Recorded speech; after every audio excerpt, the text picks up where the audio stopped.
Hello, everybody. Welcome back to Rule the Roost podcast. Welcome back, Mr. Mark Nesbit. How are you getting on, mate? How are you feeling after last night? Let's dive straight in. Yeah, let's do it. I'm all right. I wasn't that bad, was it? Like I thought we were. First half wasn't great. We didn't look great for the goal. Like Haaland just walked through, but I thought second half was really good. Um, so yeah, and like City is kind of. I know they've not having a great season, but it's a bit of a.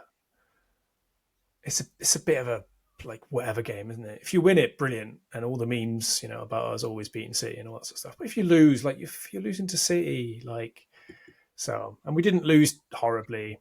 Now I'm not that bothered. I'm all eyes on Thursday though. Is kind of that's the one, isn't it? Yeah, we need to get through this game without any more injuries, essentially, and was my kind of goal really.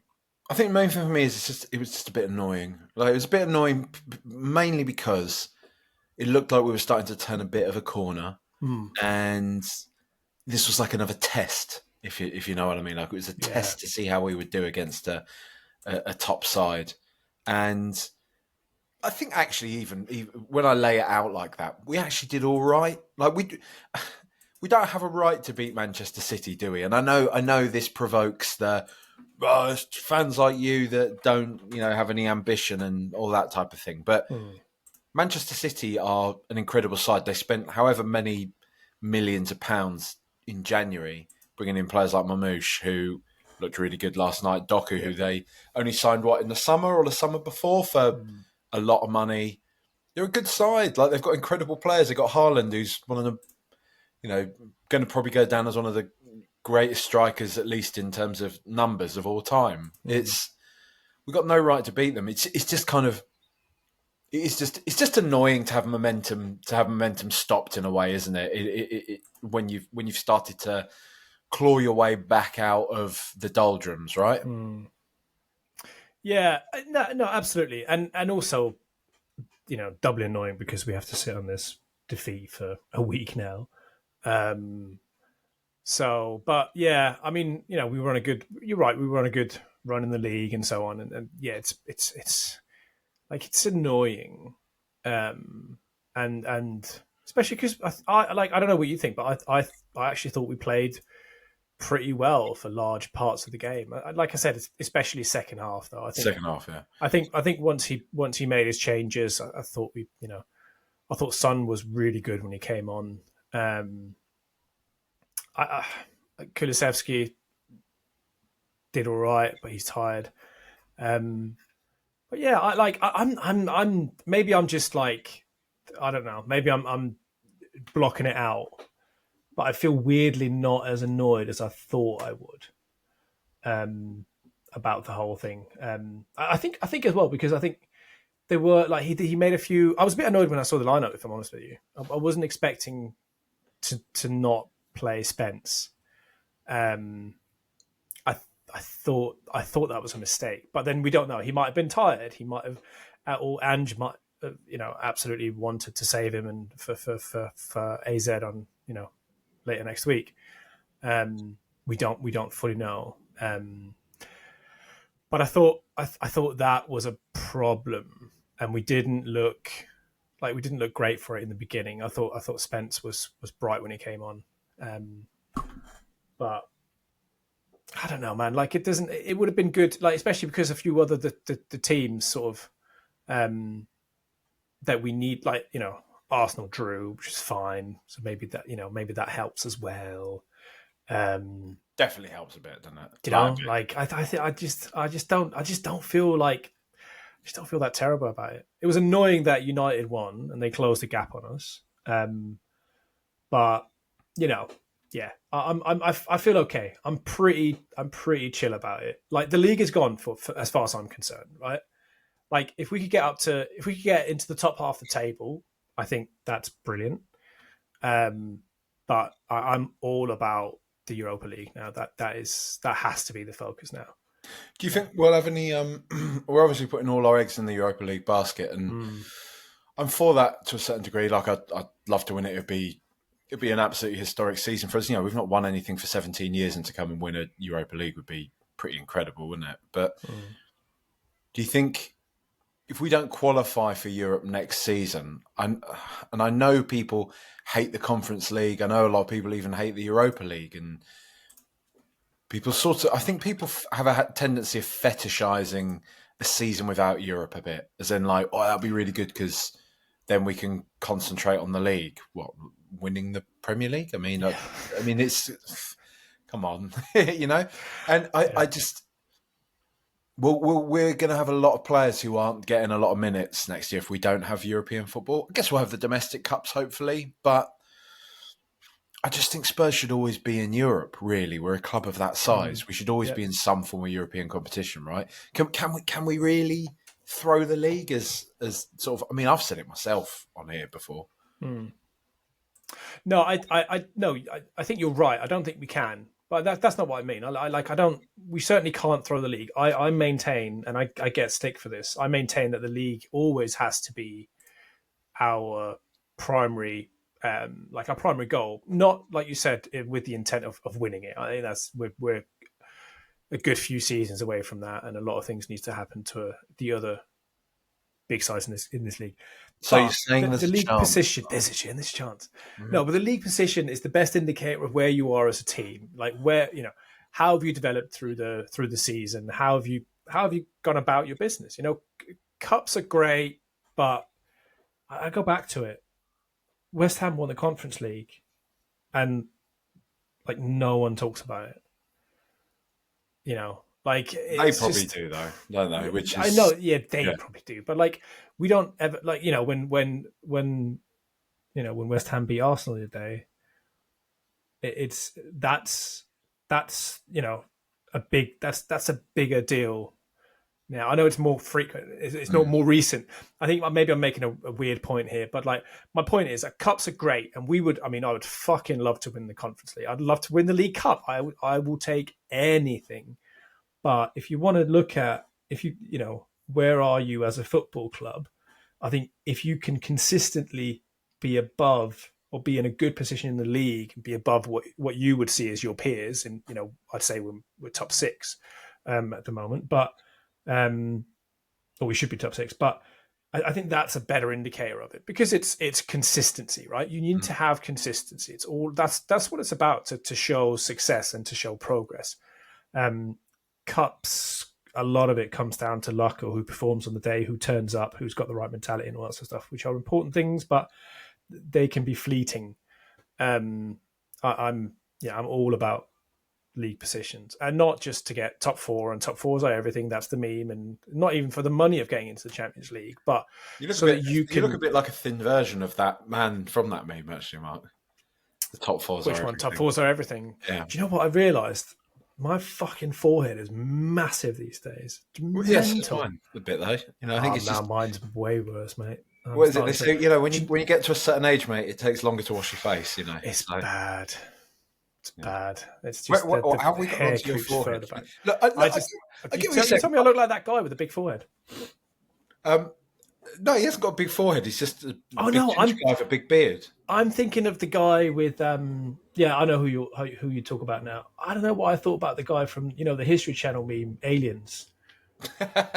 Yeah, that guy has a fucking massive forehead. Yeah. I got them too confused. He's got a 5 head. Mental. But yeah, I get what you're saying to a degree, mate. But really, like, what on your deathbed?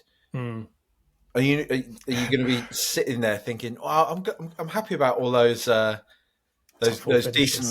decent league finishes because it showed progress." No, well, listen, mate. There's a different context. We're not like when I'm on my deathbed. Of course, I'm going to think about the big moments. People are going to be thinking, mate. I said you're right, and you're right to call that out. That's absolutely true.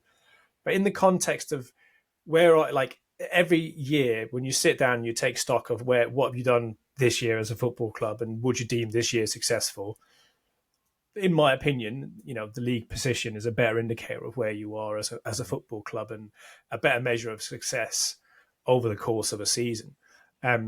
However, if we go and win the Europa League, which this is still a big fucking ask, let's be frank and transparent about that. We've got to beat some good teams.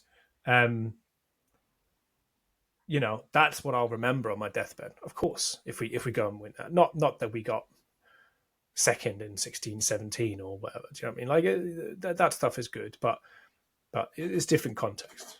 So it kind of touches on what Pochettino was saying a few years back, doesn't it? Really, when he was essentially saying that cups are for the fans and that the club needs to continue to show this progress. But I don't know. I think in many respects we're all a bit lost. We're all trying to navigate what fandom is. If we're to get philosophical about it, what fandom actually entails in a modern footballing sense, because everything that you're saying is true. It's right, and I don't disagree with it. I don't disagree with the fact that for Spurs to continue to operate in the way that they are, a club with lofty aspirations, a club with a worldwide brand, if you like, to uphold, big stadium, all that type of stuff. I like watching good players play for Spurs. I love watching that. I love that we're a club that can attract good players still.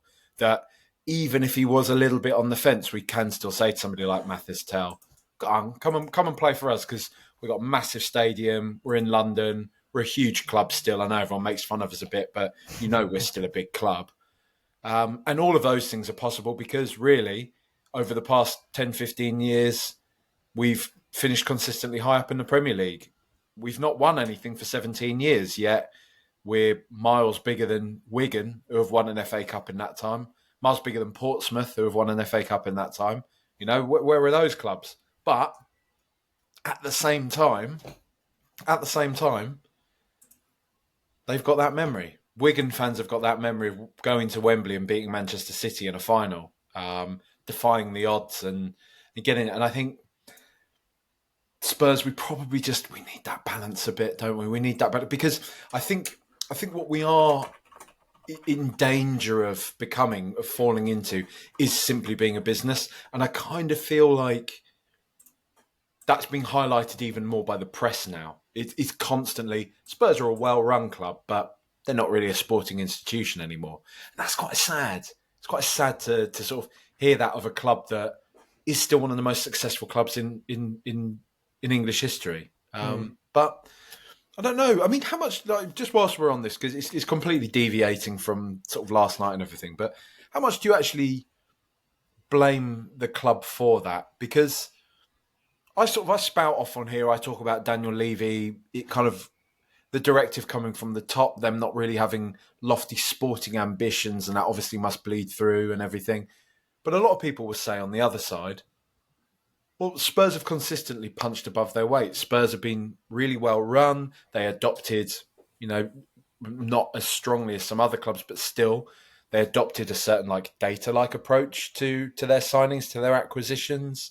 They are paying consistently lower wages. We still keep performing well. And in that time as well, we have gotten to a few finals, a few semi-finals, a few quarterfinals. And more often than not, when we do get knocked out of cup competitions, it's been by clubs who have resources vastly superior to ours. And as such, the odds would dictate that we probably were going to lose those games.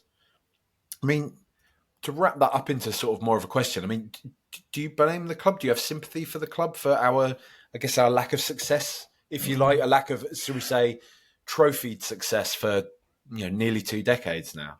Yeah, I think sympathy for the club is not how I would put it.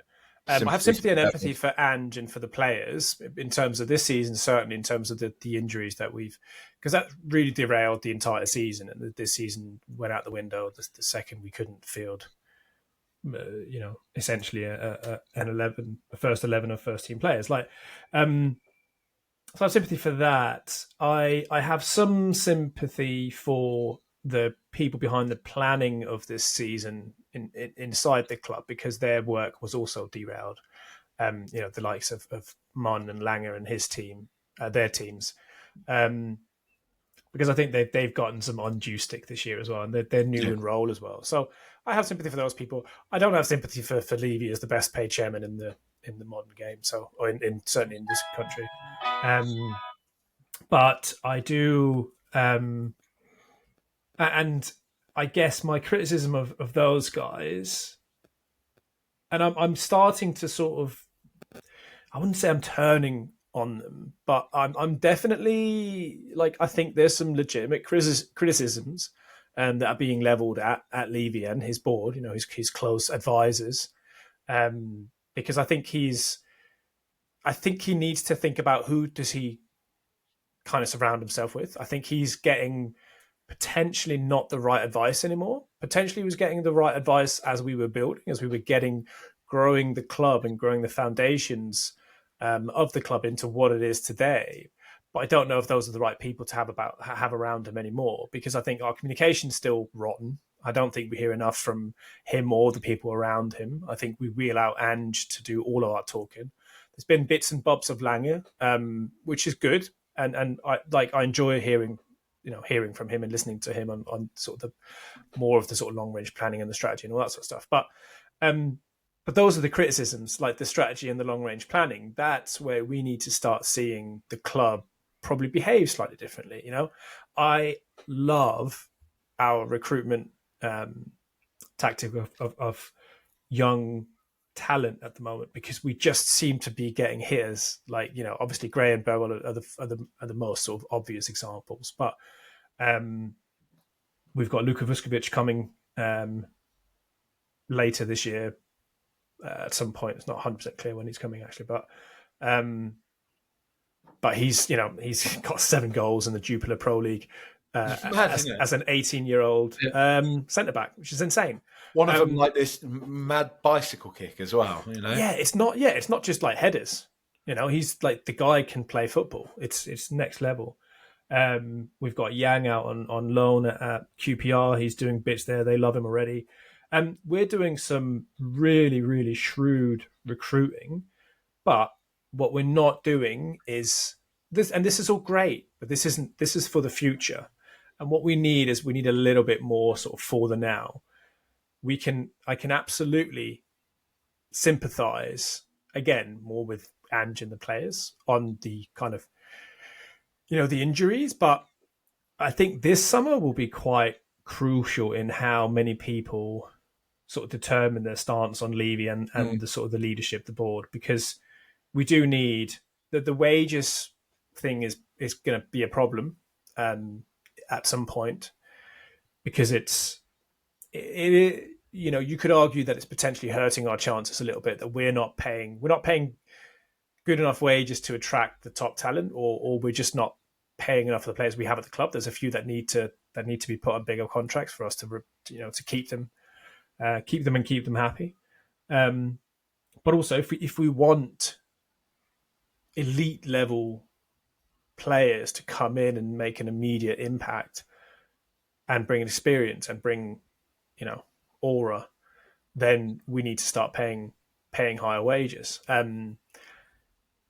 But all of that stuff is stuff that we care about as fans, and that's what I mean that when I say that I don't know if Levy is necessarily advised correctly anymore, because kind of centrist dad fans like myself who have been ambivalent on the Levy in or out question for a long time, because I sort of see the kind of good and bad, if you will, to break it down quite binary. But like we wouldn't be able to attract a lot of the players we've attracted now if we didn't have the stadium, if we didn't have the even a manager like Ange, if we didn't have the training ground that we have, if we didn't have the possibilities in terms of all the stuff that also happens off the pitch, which is done by Levy. But we're coming to a point now where that stuff is done. Like, he's kind of ending the cycle of doing all this, getting us prepped, and we need to take the step forward. And you hear about all the stuff like we've got speaking to American businessmen, we're speaking to Qatari businessmen and all that sort of stuff. But Levy his valuation is through the roof, and he wants to stay on, and that's scaring a lot of people off and all that sort of stuff. I don't know how much all of that is true, but fundamentally, if Levy could again change, because I think he's gone through some cycles of changing how he approached his role. If he could go through another one and do some of the changes that I just said, I think a lot of people would be more okay with him being around again. But if he, there are criticisms that I think are fair at the moment. If they don't get addressed, then more people are gonna start turning, like we've seen already. Do you see Paul Robinson's thing pitch side last night? No, I didn't know. What was that? He was just, they were essentially asking him about Levy and Spurs and everything. And his point was just that Spurs, much to your point, need to start operating differently. That we made a deadline day bid for Mark Gay from Crystal Palace. But if we're looking to spend big money on an experienced player like that, why aren't we saying first day of the transfer window now? We want this player, we need this player. How much do you want for him? Let's just get this deal done. It's never that with Spurs, is it? It's always this brinkmanship till the last day of the window. And I think there does come a point when it does seem to just undermine a lot of the good work that I think, and you have to give him credit, a lot of the good work that Levy has done down the years, because he has done good work. And that's why I can never fully buy into like the 2-footed, he's absolutely useless, he's destroying this football club stuff, because he's not. Like, he's built the club to this point from what was a faded icon. That 80s team and everything that was great was probably an echo itself of the 60s. We'd had the 70s where we'd gone down and everything like that, started to build back up again, and in turn, Levy has sort of rekindled that and gotten Spurs going again. But as you say, now we've arrived at this super club place. Look, I've made this point so many times on here, but as soon as we've arrived here, he just seems hesitant. He still wants to act in a way that Brighton and Brentford do. Brighton and Brentford, who actually seem to get a lot of smarter business done, but I think there's a lot less pressure on them in where they exist within the league and what have you. You don't really need to start blowing the point. Let's sort of pull it back, because we do have a listener question which kind of bleeds into some of this, so we can sort of bring some of this up again a bit later. Just on last night's game, what to you changed between that? Because the first half for me was so bizarrely limp from Spurs, and I think that's what kind of made me quite sad overall, was just that we weren't even really putting up much of a fight in that first half. Didn't look like we could really get any control or a foothold in the game. To, as you say, suddenly in the second half being so much more in command for certain parts of the game. Probably, on reflection, I think it would be fair to say, probably should have gotten a draw out of the fixture at the end, maybe just about. What changed for you? What created such a stark difference? Well, I mean, yeah, it's tricky, because I think he made a couple of key changes in the lineup. I think leaving Spence out, and it's tricky because we've all criticised Son and Kulusevski so much, but I do think they lift the whole squad, and I think everyone does just like perform a little better when they're on the pitch. Certainly both of them. So I think he might have gotten a little bit wrong in terms of the selection. Now, so I think and you're right. It was flat. It was flat. And I say that about both teams. To be honest, I didn't think City were wildly impressive until about 20 minutes in. They started, and then they finished quite well. I mean, they got their goal, but I thought it was again flat for a good while. I don't know if there's a bit of a collective understanding, like we discussed earlier, that maybe this game isn't like all that important for us. So I think it was a mentality thing. I think it was a setup thing. I think the players probably feel like us, that the league is kind of gone, and it's all about now the game on Thursday against AZ. You could flip that on its head and say, well, Ange should have set out to win this game, because we would have carried momentum into the AZ game, which I would agree with to a large degree. I think we're going to be stewing on this for a while, but then our performance in second half was a lot better. He clearly had a word with him at half time, But you and again, I don't think Ange's gone out to them and said, "Oh, take it easy, don't get any injuries. It's important we don't get any injuries before next week." I don't think he does that. Like, I think he sets out to win every game. That he's only ever said that. Yeah. But I do think the players talk, and I think Ange probably does a bit of his talking through his selections as well. Which is it's mad to say that it's a problem leaving Spence out because we played with Doggy and Porro, who have when they were on form, I certainly was. I don't know what you were, but I was saying they were the best fullback pairing in the league. But I do think it was I would have played Spence if I'm honest with you.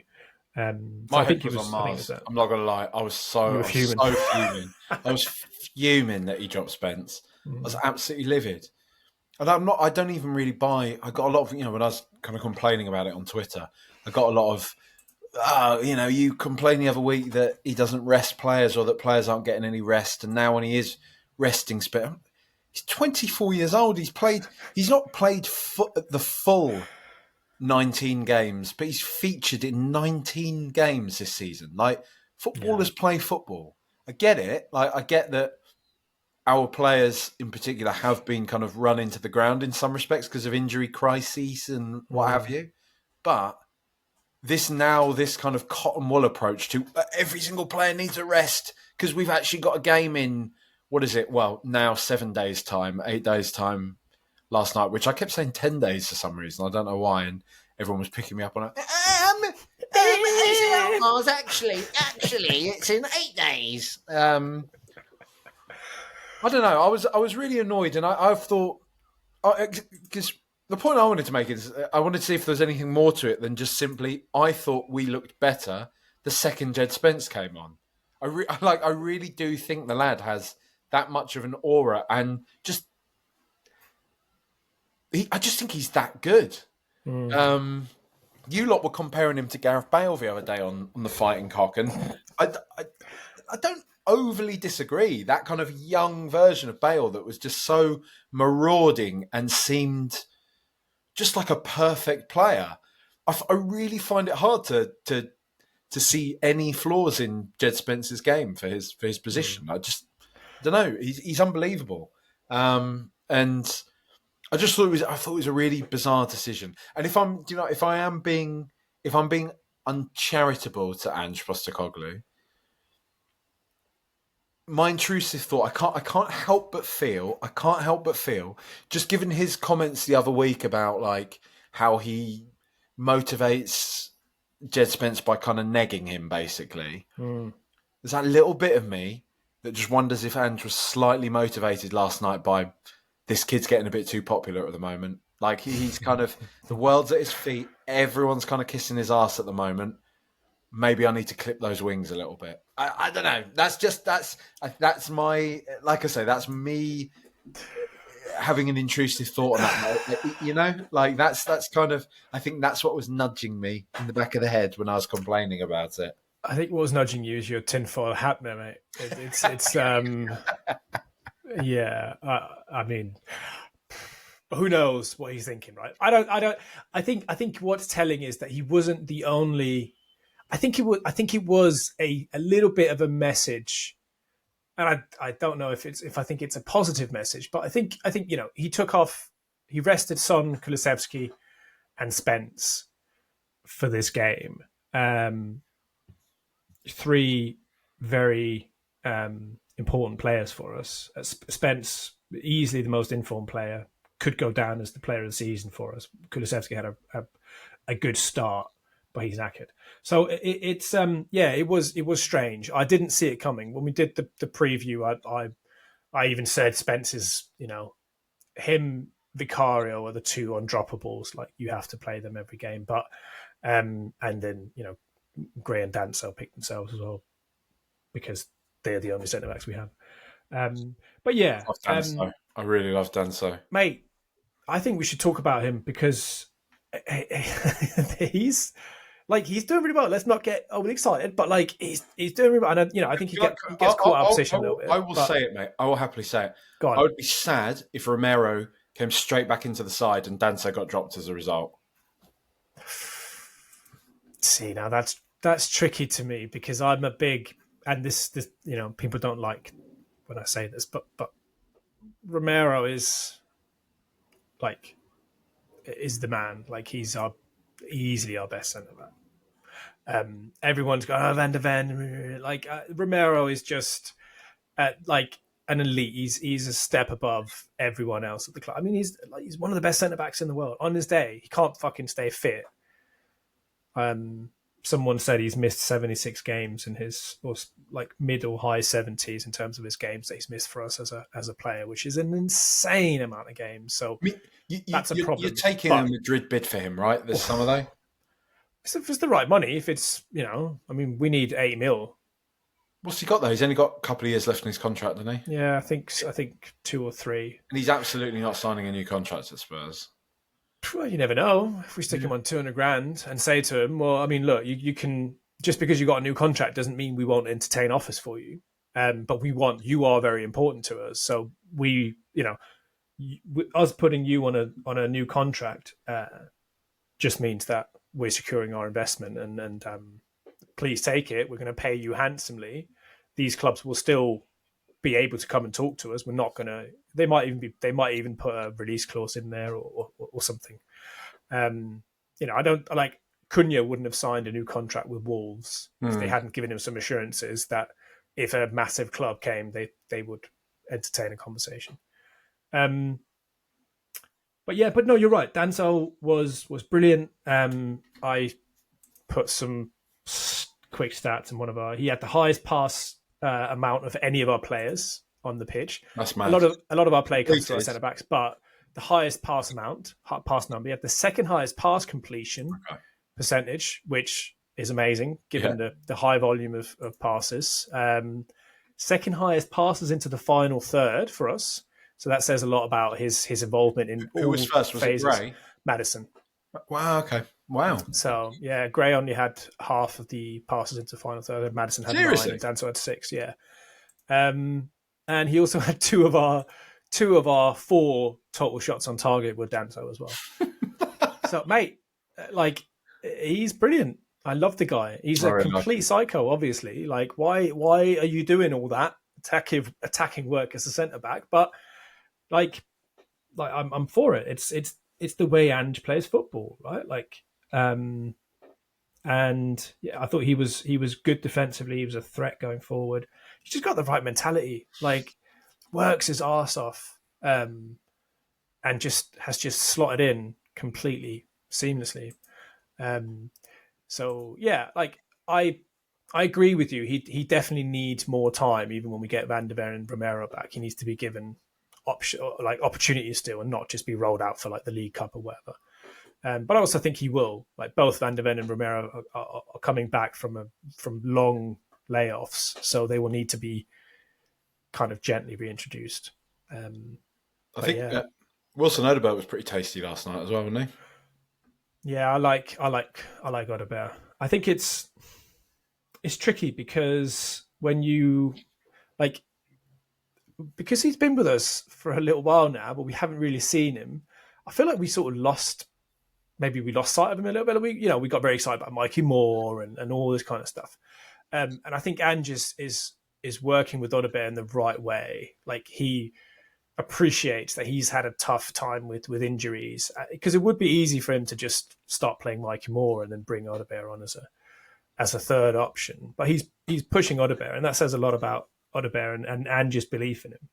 But yeah, I love him. I think he's again, when everyone's fit and all that sort of stuff, I still think he's the best 1v1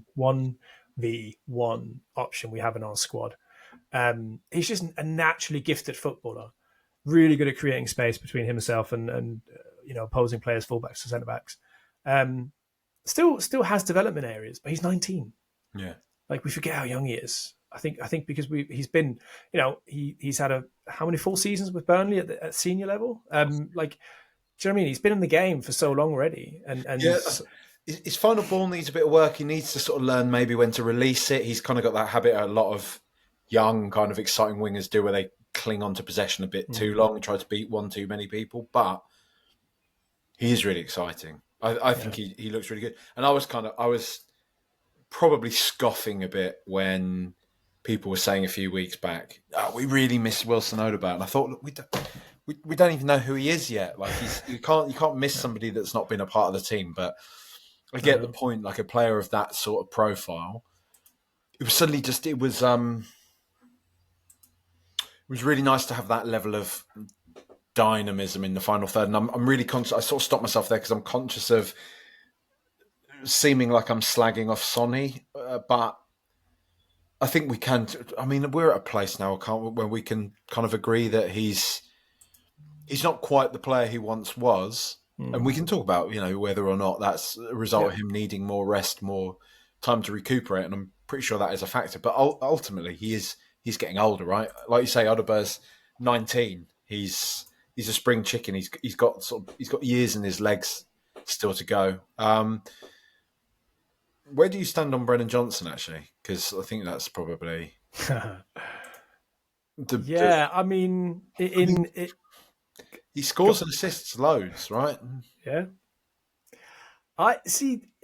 Johnson gets the things Johnson gets stick for are things like his defensive contribution, and he's just a poacher and all that sort of stuff. But I think he comes in for a lot of quite unfair criticism.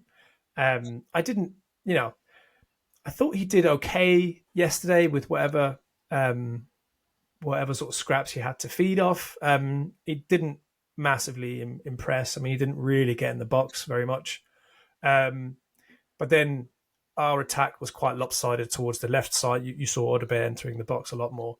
And that wasn't really, I think, what Johnson was set up to do for this game either. So I think Johnson's a really good option. I still prefer Kulusevski in that position, but Johnson is a really useful. I mean, I said on the preview that we should start Johnson because I like his positioning. I like his running, and he's a very good finisher.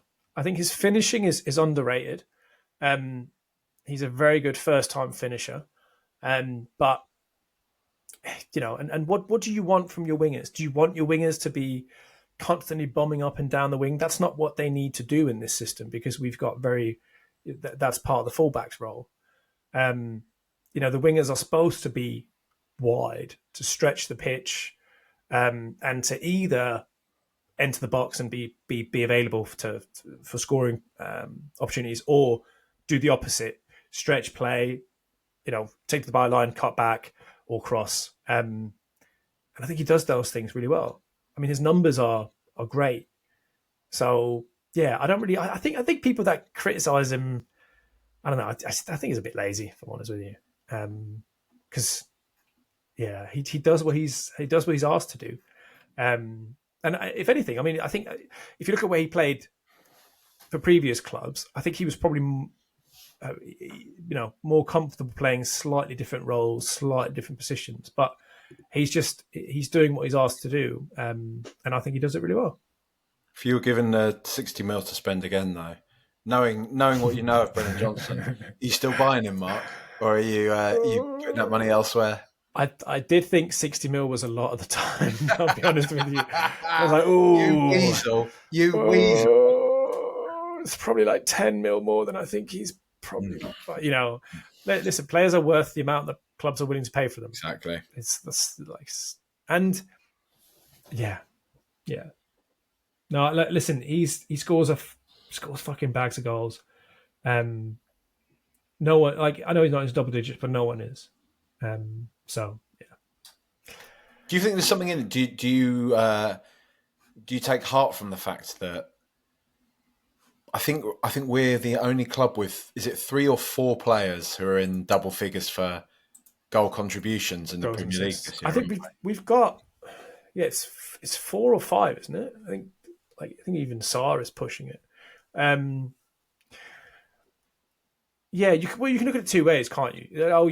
We're a very attacking side. We've got 53 goals this season, which is, I think, is it still only Liverpool that's got more than that. And that's great. It spreads it around. Everyone gets to chip in. Everyone gets to score, which is always great. the flip side to it is, well, we don't, we should have I'm going to say a Kane character in there scoring 20 of those 50, but we don't.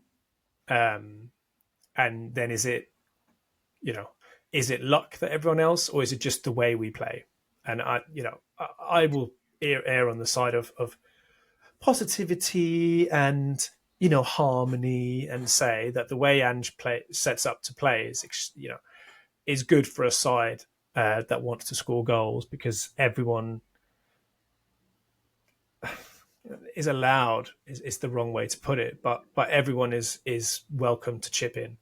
And I think it's fine. I think it's good. It's nice to see the scoring shared around, because if you're a team like City who relies so heavily on Haaland to score a lot of their goals, if Haaland isn't firing, that becomes a real problem really quickly. You do need to kind of spread it around a little bit and spread that workload around. Do you find it funny that the knives are out for Tell already? Yeah, it's nuts. But I get people saying, "Oh, I'm slightly concerned. I thought he'd be a bit better." I do get that, but some people are already like, "He's shit. He's shit. It's another dud from Spurs." It's like, come on, man. Like, he's 19. He looks all right. Like, yeah, he's he didn't play a lot at Bayern. Wasn't I think they were reasonably clear to him that he wasn't a major part of their plans. I mean, they've got Elise and Gnabry and obviously Kane and in front of him. So it's I think there's a lot of context to it. He's 19, new league, blah blah blah. We're asking him to play slightly differently than what Bayern were. Solanke didn't have a good start with us. The knives were out for Solanke after 4 or 5 games. Oh, shit. What did we pay for him? 50, 60 mil. 60, yeah. Yeah. But it just, it takes and sometimes a little bit of time. He's already scored, though. He's already scored. Like, he scored in his second game. Like, we missed Solanke 100%. But I like, Tell needs a bit of time. He's 19. Like, let's give him a bit of time. I think his work rate's great. I think his aura, his personality, his charisma is great. I was at the Liverpool Cup game, and he came on the pitch. Our players were a bit flat, and he was out there giving it, clapping at the fans, and like geeing us up, and like shouting at his teammates and things like that. So, and I like that. He's got the guy clearly has self-confidence. He's clearly got charisma. Let's not murder that stuff just yet. Yeah. He'll come good. He is very, very highly rated across all of Europe. So you don't get to that without there being something to it. A few listener questions here. Jason Green at Jason P Green 01 says, "Hi Jack, a ridiculously big question, but where are we as a club? We have some amazing young talent, yes, but we seem to be content to exist rather than ever try to push on or compete. This applies to the chairman, manager and players, some of which appear to be happy to coast." It is quite interesting because, as I keep going on about on all the pods, I am listening to that Ian Graham book, How to Win the Premier League. He's Liverpool's data nerd, used to be Tottenham's data nerd.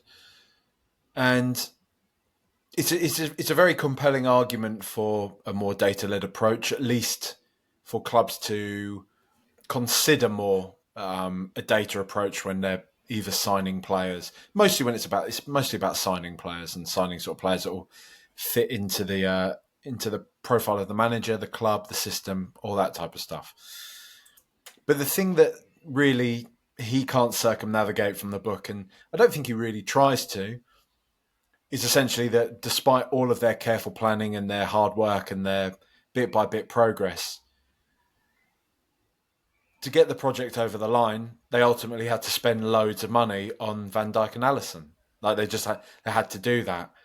And I think right now, the thing for me is I actually am really optimistic. I am really positive about what Spurs are doing. I really like the direction we're going. Like you were talking about earlier, signing players like Vuskovic, signing players like Tell, like Bergvall, like Gray. That is exciting. That's really good.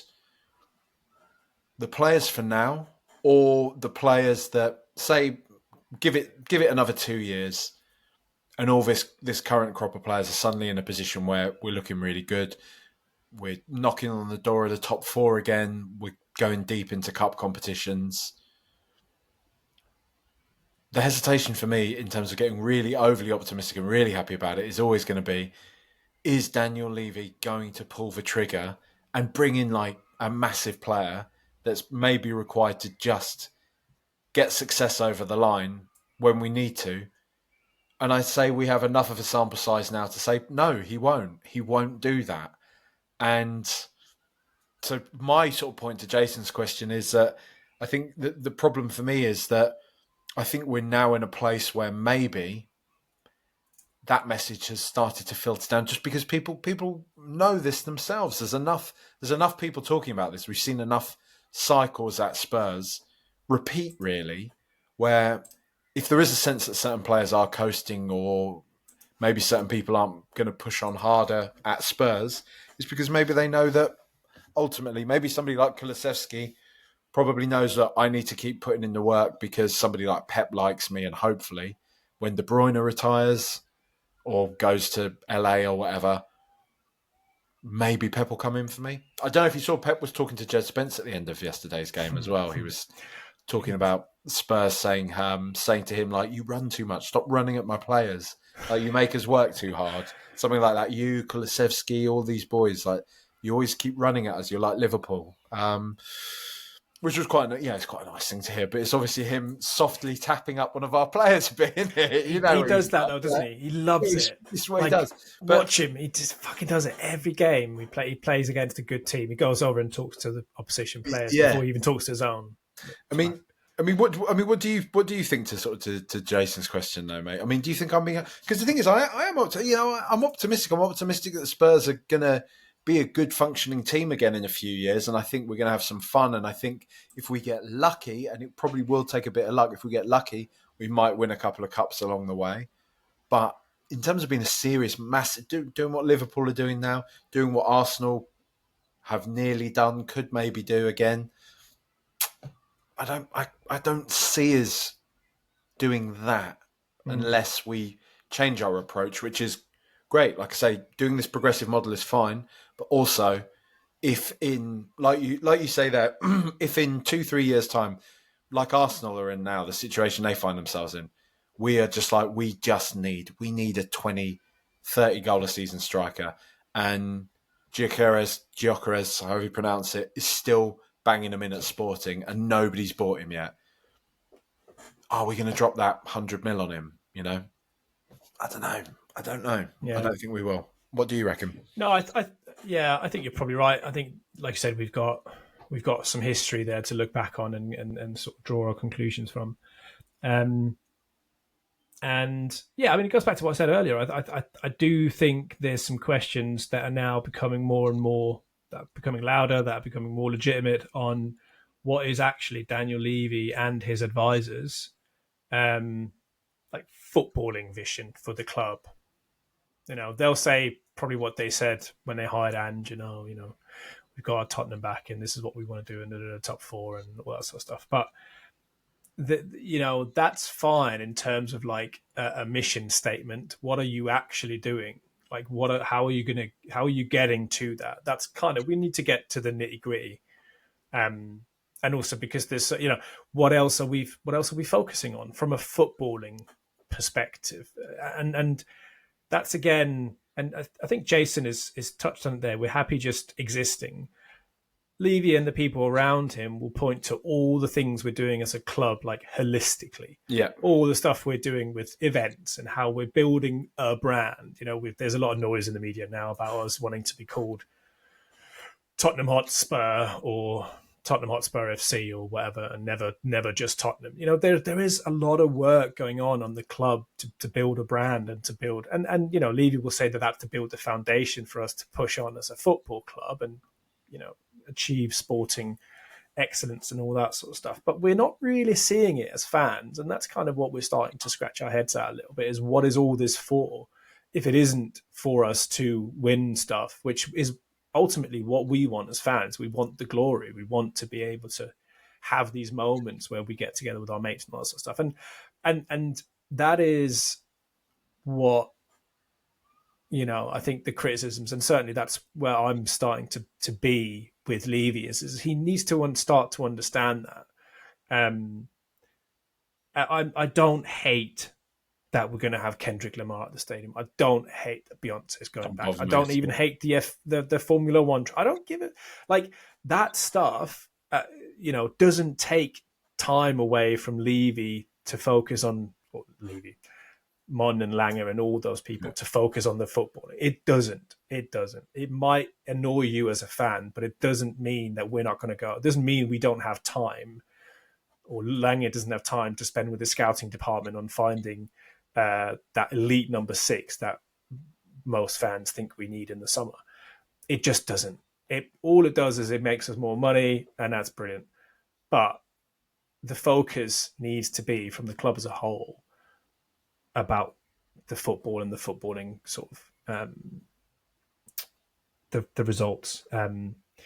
And yeah, but that's then also the question is, are we naive? Because we're seeing, the Premier League is undergoing a massive Americanization, and that's sort of been creeping in with more and more. But there's now more American owners in the Premier League than any other nationality. Yep. Any other nationality, more American owners. I think possibly even in the English, like, top 2 or 3 divisions. Like, it's because it goes down the leagues as well now.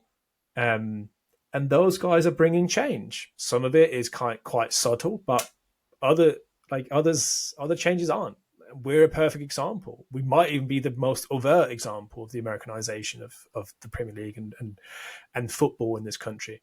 I mean, our stadium is more akin to American football or a baseball stadium than it is a traditional English football stadium in terms of its hospitality options and ability to host various events.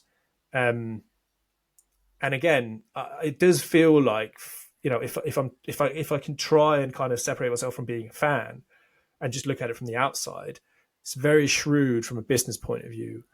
But does it take, and has it potentially taken Levy's eyes off the ball a little bit? He is from a finance background. He gets very excited about all these things. He wants to grow the product. He wants to see return on investment all the time and all that sort of stuff.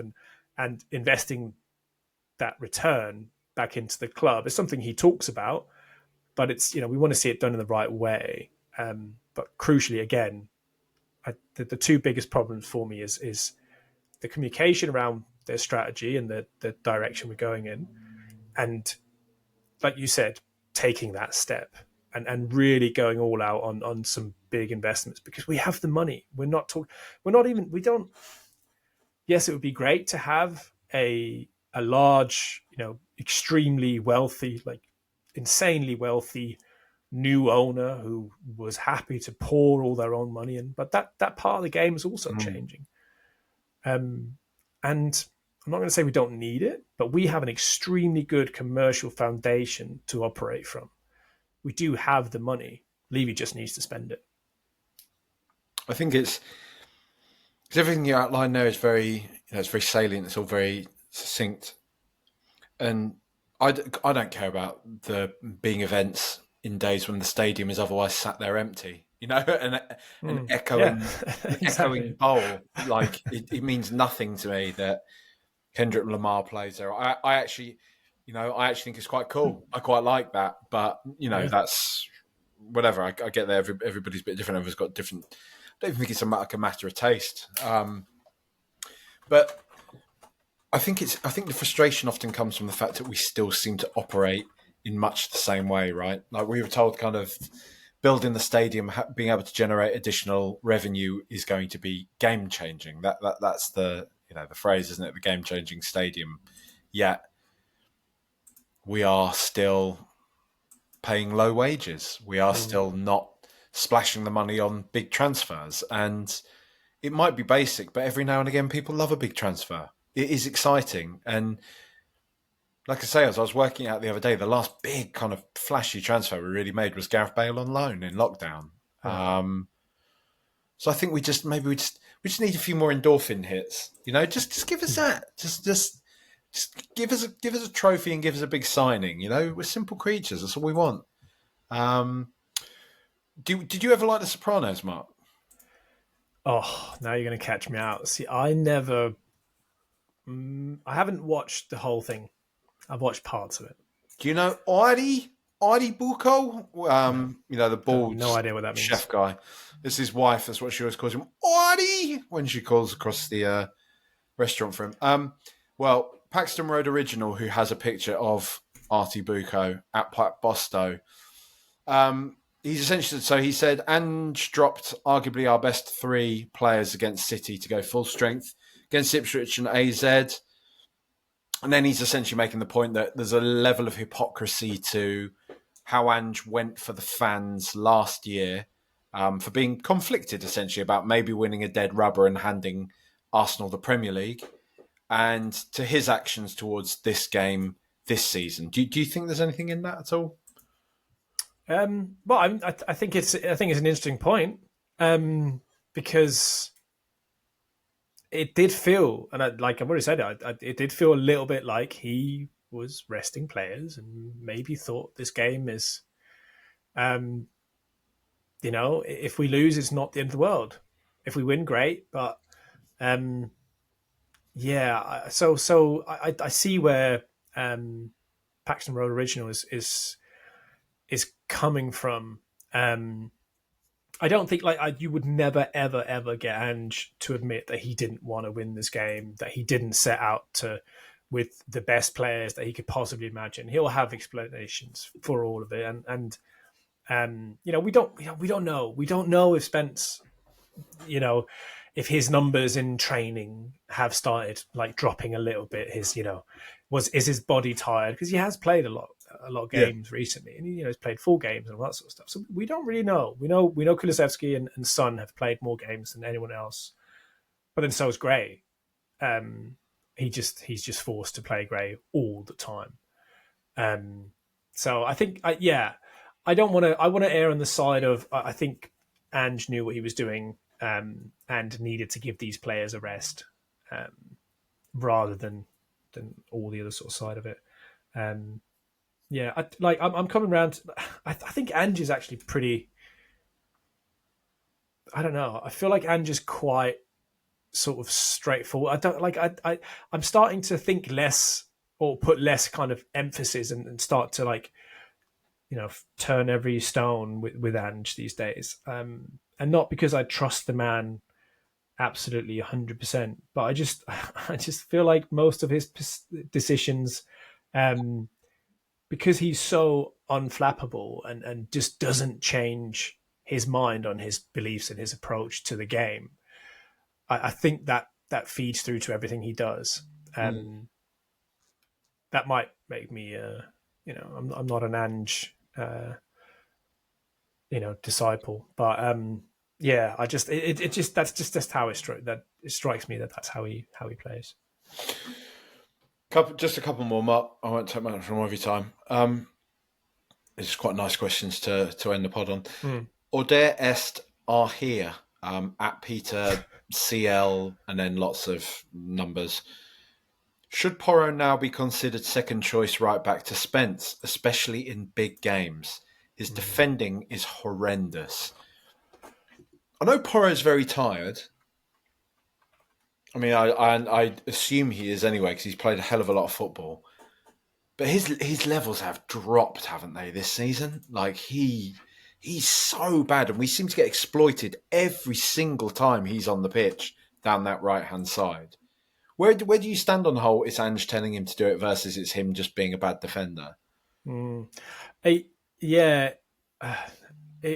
conflicted on Porro, because I think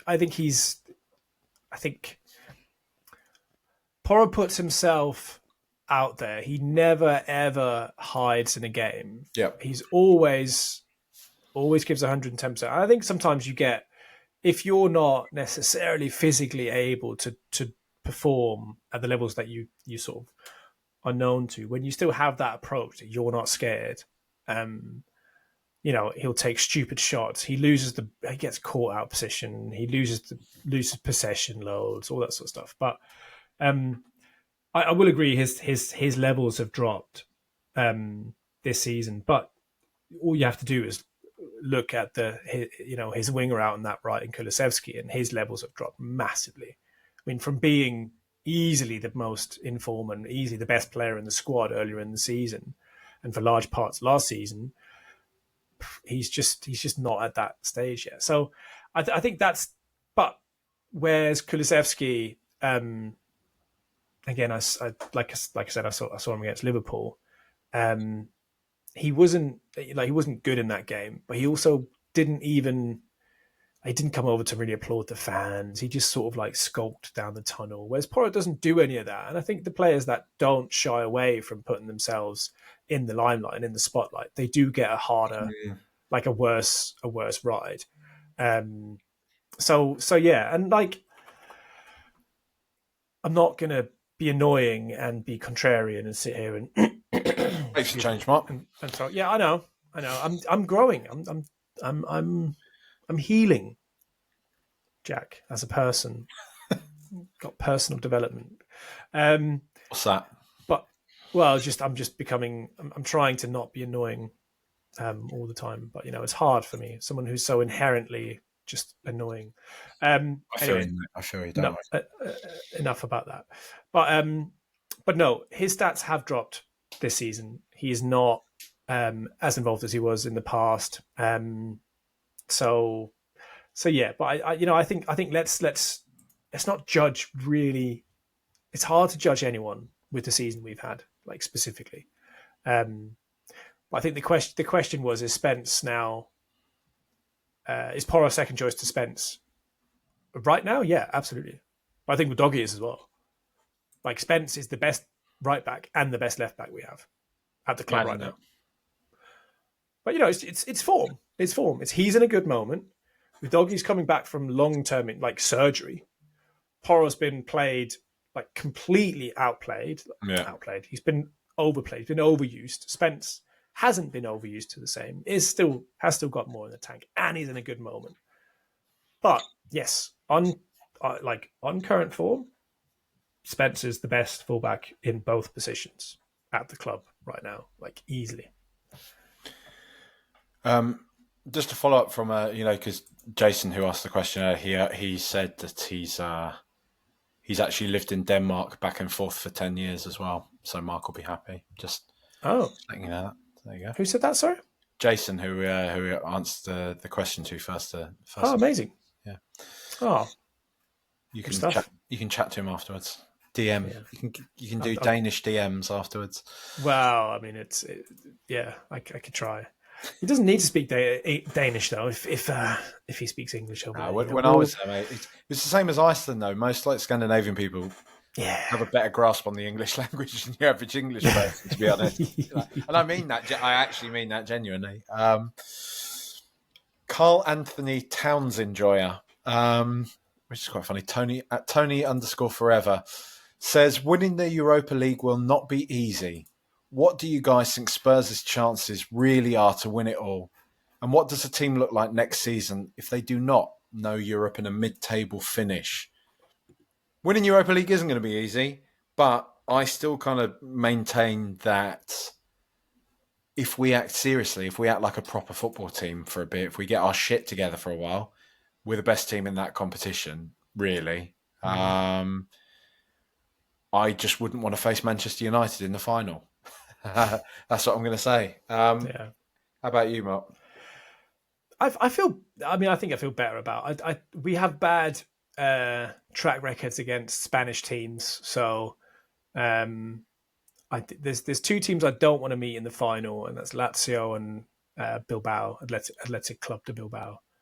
I think we spank United. What's so good about Lazio? What's so good about Lazio? They've just got good players. They're in a good moment. I think they're second in the Italian league. Fifth. Oh, okay. There you go. Shite, mate. Shite. Fascist shite. That's what they are. Oh. 10 points off the top of the table. They're getting... this is getting awkward. Well, I mean, they finished top of the league. They'll be the Europa League table. Yeah. Before you get all fucking up yourself. but I like so they'll have some confidence going into this. They've played well throughout. They've got some really good players. They've got players that have played in the Premier League before that will know us very well. Guendouzi is a very annoying player. Yeah. Pedro is there. He's, ancient. But they have players that will know us. Nuno Tavares as well. Of course, there's Gooners in there. Do you know what I mean? Yeah, always. Yeah, I know. So it's yeah. I think outside of us, I think they're the other high favourite, aren't they? So it'd be good to see them go out. And I just obviously don't want to play Bilbao because it's in their home stadium, which they'd have a huge boost from. But yeah, I don't feel that bad about United. I think we can spank them. I don't know. I could imagine terrible. I can just imagine us getting all scared. Do you know what I mean? Like we not rising to the occasion. Turn up. Do you know what though? Oh, it's Man United in a final. Well, we better not win. Can I say something? I feel like we're, and I like at times last season our mentality or lack of was the biggest problem and was such a big part of why we were losing or not winning games, because we just didn't seem to have it, and I don't want to criticize and like scapegoat individual players, but I think players like Basuma was a big part of that. I think his mentality is like he's just lost something there. But I think Bentancur goes a little bit like that sometimes. I think if people around him aren't up for it, I think Bentancur has a tendency to also disappear a little bit. I thought Kulusevski was my second pick for captain at parts last season. I think he's lost a lot of that this season, probably because he's tired and all that sort of stuff. But but then I do see this kind of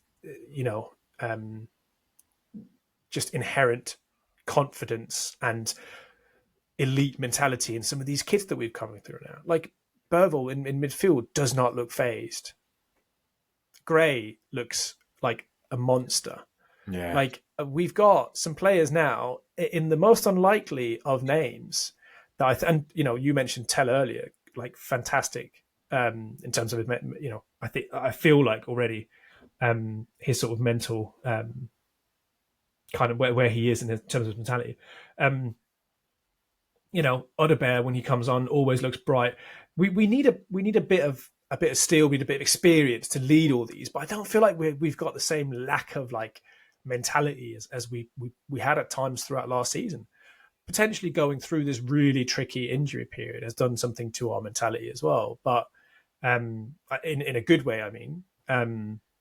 But yeah, I think I don't know. I just for some reason I don't feel as as negative in that kind of in that space as I did for large parts last season. Good. Let's win it. Let's win the lot. Let's make it a glorious season, and then you can sit there and say, "Oh, I always loved winning cups. Actually, I don't care about the league, really. Do you know what I mean? It's more about like moments, isn't it? Yeah, it's all about moments. That's it. I've been completely simped by Jack. That's what it is. Simped by Jack. Right, Mark. Thank you very much. Thanks for your time today. Thank you. Thanks for having me. Anything to promote? Anything to say? Nothing? Just Denmark's a much better country than the UK and always will be. So just leave you with that. Thank you.